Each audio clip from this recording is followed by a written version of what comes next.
We cannot talk about Black History Month without acknowledging the impact of slavery. And I know that you all have been doing some research on slavery and its impact here locally. Can you share a little bit about that? Yes. So a lot of people don't realize that Martinsville is established. It was established because of slavery. Martinsville would not be in existence if it was not because of slavery. And I say that because the Hairston family were very prominent in this area, and they owned the Beaver Creek plantation, and then Chat Moss was also a plantation. There were several others. Patrick County was also one. And so George Hairston was the first father of that family to establish them here. And they were from Scotland. They relocated to Pennsylvania and then eventually here. And they also owned plantations, not just in this area, but also in Winston-Salem and Mississippi and other locations in the South. So the Hairston family had become the richest family, one of the richest families in America then, through the slave trade. And in Martinsville, it was tobacco that they were trading as well, or that the slaves were cropping.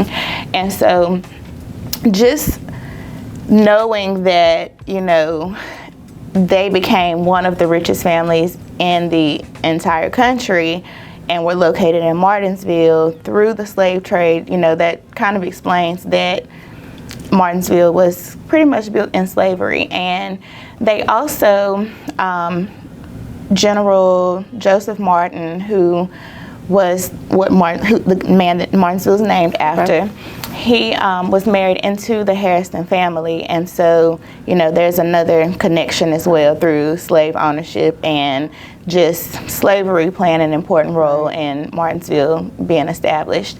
And also, George Hairston had donated the land for the Henry County Courthouse to be built. So, you know, all of these places and whatnot in Martinsville that, you know, we frequent often, we don't realize are built off of the slave trade.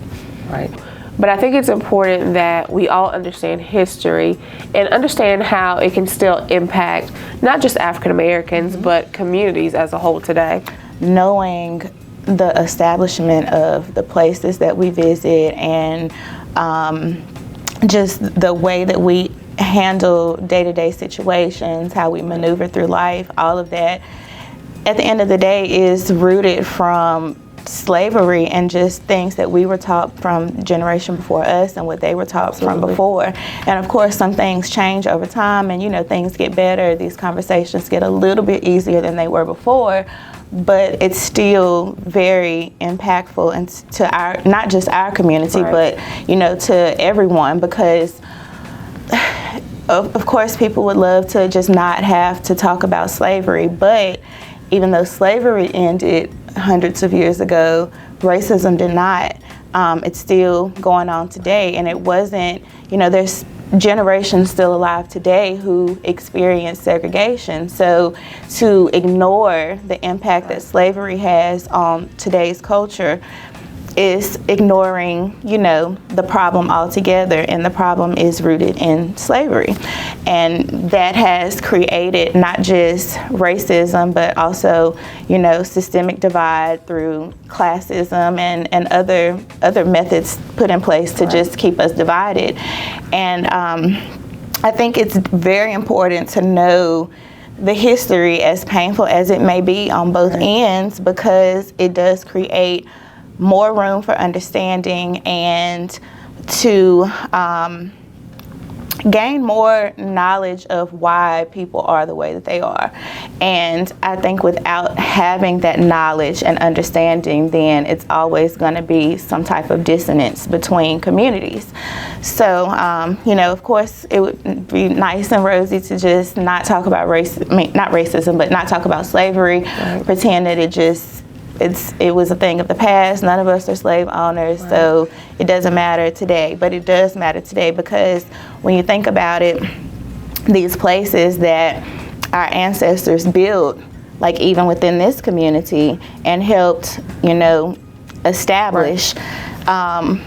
After slavery, there was a time where for years they couldn't go into these establishments at all, and they were treated, still in another way, just like they were less than. It may not have been slavery, but the accessibility of what they could do was very limited in comparison to, And so even today, our generation were raised to kind of, we know some of the places that were, kind of rooted in racism, because our grandparents told us their stories. And so we also kind of have an apprehensive mindset when we're out publicly and just how we carry ourselves, or where we go and what we do when we're out, because we have to think about how we're seen.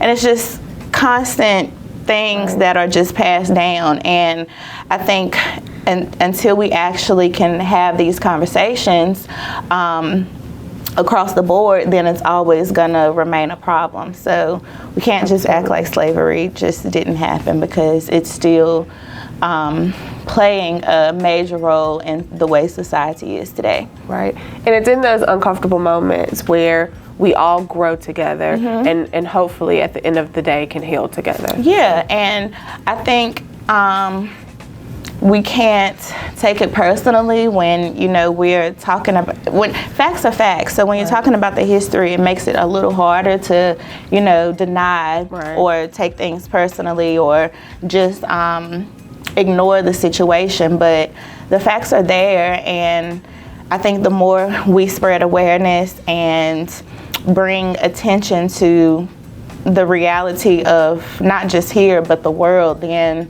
the sooner we can get past this and move forward. Right, I agree.